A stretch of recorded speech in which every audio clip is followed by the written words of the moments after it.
আমাদের প্রভু এক, এক নবীর উম্মত, জীবন বিধান এক, ঐশী বাণী কোরআন।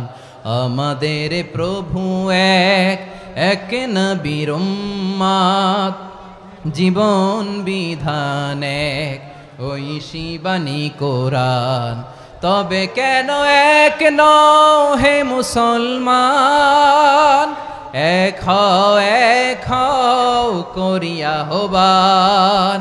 বাইতুল্লাহ এক, মদিনা শরীফ এক, উহুদ পাহাড় এক, বদরের মাঠ এক। একটা তো জীবন আর মরণ যে একটাই, একসাথে মিলে মিশে একটাই প্রাণ। তবে কেন এক নও হে মুসলমান, এক হও করিয়া আহ্বান। আমাদের প্রভু এক, জীবন বিধান এক, ঐশী বাণী কোরআন। তবে কেন এক নও হে মুসলমান, এক হও করিয়া আহ্বান।